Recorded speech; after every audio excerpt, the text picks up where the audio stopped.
Mbali na hilo, tuliwasilisha ripoti yetu na tukaeleza matakwa ya klabu ya Young Africans. Tuliwasilisha ripoti yetu na tukaeleza matakwa yetu ya klabu ya Young Africans.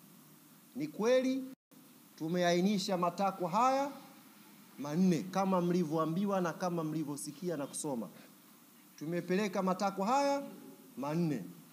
Lakini ukweli ambao hamjaambiwa, matakwa haya manne tumeyagawa kwenye phase mbili. Kuna matakwa ya muda mfupi na kuna matakwa ya muda mrefu. Tuelewane vizuri ndugu zangu waandishi wa habari. Na hii taarifa ni muhimu mkaipata ikiwa imenyooka ili umma upate kuelewa. Tumeitwa kwenye kikao kwa sababu ya mchezo namba 184. Mchezo huu ulihairishwa Machi 8, umepangiwa tarehe 15. Klabu ya Yanga imesema haitashiriki huo mchezo. Na ndio msimamo ambao uliwasilisha kwenye kikao mbele ya bodi. Ili tuweze kushiriki mchezo huo, tulikuwa na matakwa yetu mezani. Na matakwa hayo jumla yalikuwa manne. Katika haya manne, ndugu zangu waandishi wa habari, matatu ni matakwa ambayo tunaamini yakitekelezwa kwa haraka, klabu yetu ya Young Africans itakuwa tayari kwenda uwanjani kwa tarehe nyingine tofauti na 15 kwenda kucheza mechi ya Kariakoo Derby. Lakini takwa moja katika hayo manne ni takwa la muda mrefu, sio takwa la leo wala kesho.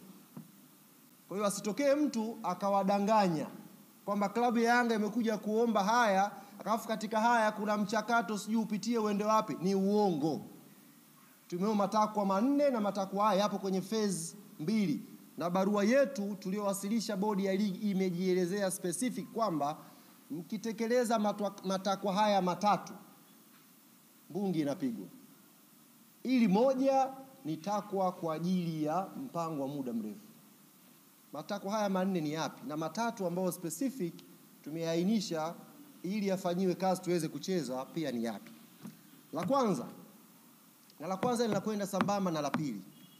La kwanza, klabu ya Young Africans imetaka kuvunjwa mara moja na kujiuzulu kamati nzima ya uendeshaji na usimamizi wa ligi kuu Tanzania. Hii ilikuwa namba moja. Kuvunjwa au kujiuzulu kwa kamati nzima ya uendeshaji na usimamizi wa ligi Tanzania. Takwa hili linakwenda sambamba na takwa la pili la kujiuzulu kwa afisa mtendaji mkuu wa bodi ya ligi, CEO wa bodi ya ligi. Kwa nini takwa la kwanza na la pili linakwenda pamoja? Na kwa nini tumesema hili likitekelezwa klabu ya Young Africans iko tayari kucheza mchezo na 184? Kwa sababu kuhairishwa mechi ya Machi 8, tunaamini kama klabu hapakufuatwa utaratibu na palikuwa pana uvunjwaji mkubwa wa kikanuni. Hapana utaratibu uliofuatwa na kulikuwa na uvunjwaji mkubwa wa kikanuni. Hivyo tunaamini CEO wa bodi ya ligi na kamati ya uendeshaji na usimamizi wa ligi ilifanya haya kwa makusudi kabisa kwa ajili ya kuipa favor timu fulani.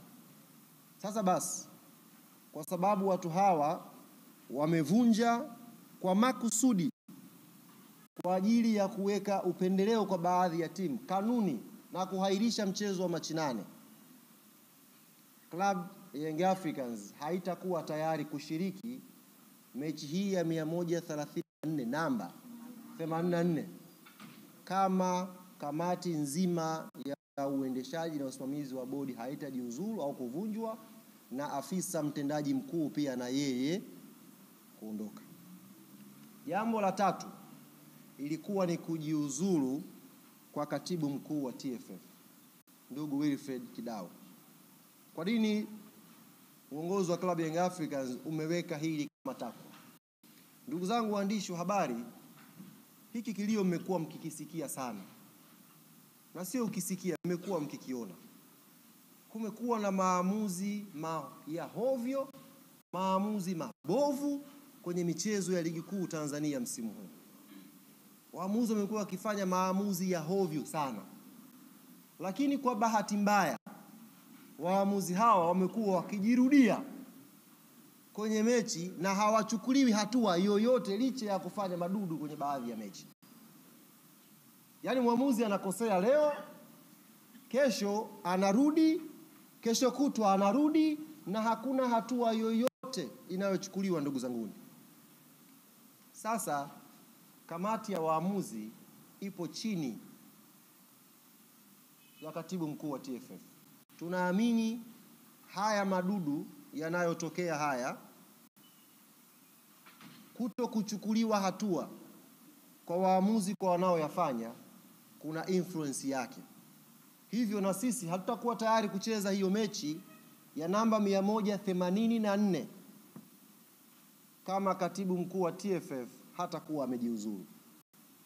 Hatutakuwa tayari kupeleka mechi pale, the same referees kwenye chombo kile kile, mtu yule yule, na tukapeleka timu. There is no way hilo likatokea. Na hii nimeisema specific mpate kuielewa. Katibu mkuu wa TFF, kamati ya waamuzi inaripoti kwake. Na madudu yote ambayo yanapigiwa kelele, na klabu ya Young Africans imeainisha kwenye ripoti yake mbele ya bodi ya ligi. Kila kosa la waamuzi tumeliainisha mbele ya bodi ya ligi. Na makosa haya, masikitiko yetu ni kwamba watu hawachukuliwi hatua licha ya kukosea. Wanarudi tu. Yaani wanarudi. Mtu anakosea leo, anapangiwa mechi Jumatano. Jumatano anakosea, anapangiwa mechi Jumamosi. Repetition hii, uongozi wa klabu ya Young Africans hauoni kama katibu mkuu wa TFF anastahili kuendelea kwenye nafasi yake, kwa sababu hakuna haki inayopatikana kwenye pitch. Hakuna haki inayopatikana kiwanjani. Ligi yetu inavyosemwa ni ligi namba 4 kwa ubora barani Afrika. Fakta ya waamuzi hauwezi kuacha kuitaja. Ili tuweze kumaintain ubora na hadhi na thamani ya ligi yetu, ni lazima tudili na hili tatizo. Na mzizi wake ni mtu anayeshughulika kupokea hizi ripoti, anatakiwa awajibike. Na mtu huyu ni katibu mkuu wa TFF, Wilfred Kidao. Sasa kwenye barua yetu, haya matatu nilowatajia, ndugu zangu waandishi wa habari. La kwanza, kuvunjwa kwa kamati ya usimamizi na uendeshaji wa bodi ya ligi. Namba 2, kujiuzulu kwa afisa mtendaji mkuu wa bodi. Namba 3, kujiuzulu kwa katibu mkuu wa TFF.